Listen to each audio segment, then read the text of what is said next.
Hey, welcome to another video. So today we're going to be going into Count Dooku's confrontation at the Merge Power Building. But before we begin, please be sure to like the video, subscribe to the channel, join the Sith Citadel Discord, links in the description, and consider becoming a join member or sending a super thanks if you wish to further support the channel.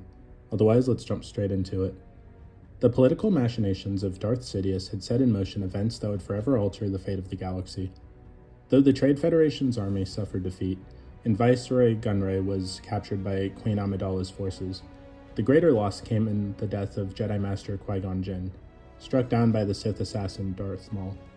Jinn's demise sent ripples through the Force, a loss that deeply affected his former master, Count Dooku. However, Maul himself fell soon after, seemingly slain by Obi-Wan Kenobi. Sidious, ever calculating and ruthless, showed no sorrow for his fallen apprentice. He was already prepared to recruit another, someone more powerful and more refined. Upon hearing of Qui-Gon's death, Dooku, disillusioned with the Jedi Order and enraged by the Sith Lord's manipulations, sought out Sidious at their secret rendezvous, the Merge Power Building, in the industrial underbelly of Coruscant known as the Works. What began as an impassioned confrontation soon became a pivotal moment in galactic history. Dooku lashed out at Sidious, accusing him of making him betray everything and everyone he had once held dear. But Sidious, ever the master manipulator, dismissed his concerns. He assured Dooku that his actions had served a purpose far greater than personal ties, that sacrifices were necessary to reshape the galaxy into something stronger. The Sith Lord acknowledged that Qui-Gon Jinn could have been a powerful ally had he lived, a point that stung Dooku, who had held great respect for his former apprentice. But in that moment of vulnerability, Sidious revealed something chilling. Despite all Dooku had done, he had never fully trusted him. The revelation unsettled the Count, who quickly reaffirmed his loyalty, stating that he had never failed in his duties. Yet Sidious remained firm. If Dooku truly sought to stand at his side, he would have to prove his allegiance beyond question.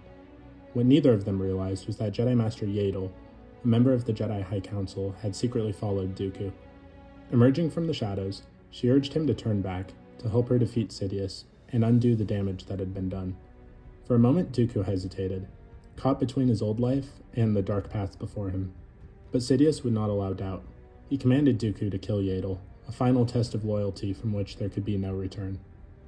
With his fate hanging in the balance, Dooku ignited his lightsaber and engaged Yaddle in a fierce duel.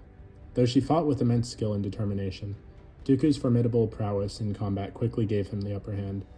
As their blades clashed, Yaddle made one last plea, revealing that she had stepped down from the Jedi Council, acknowledging that they had been wrong about him.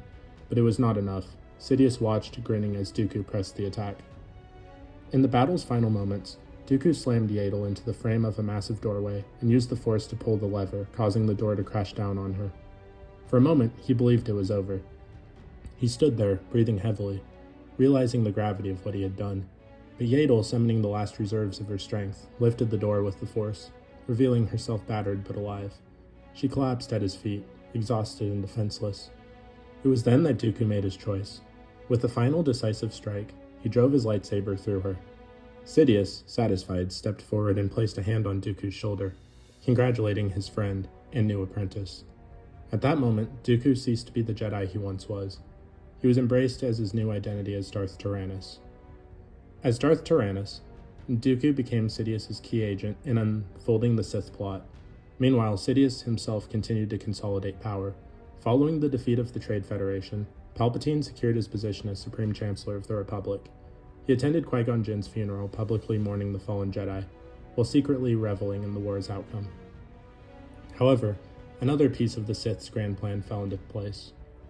Anakin Skywalker, a young slave from Tatooine. Anakin had been freed and brought into the Jedi Order by Jinn's final wish. The Jedi Council, despite initial reluctance, allowed Obi-Wan Kenobi to take him as an apprentice. But Sidious saw something more. He recognized Anakin's immense potential and whispered words of encouragement, telling the boy that his future would be watched with great interest. The seeds of the Clone Wars had been sown. The Republic, the Jedi, and the Sith were now locked into an inevitable path towards conflict. And Dooku, once a respected Jedi Master, had stepped fully into the darkness, ensuring the war would reshape the galaxy was only just beginning. But what did you guys think of Dooku's confrontation at the Merge Power Building? Please let me know in the comments down below. If you haven't already, please be sure to like the video, subscribe to the channel, join the Sith Citadel Discord, links in the description, and consider becoming a join member or sending a super thanks if you wish to further support the channel. Otherwise, I'll see you in the next video.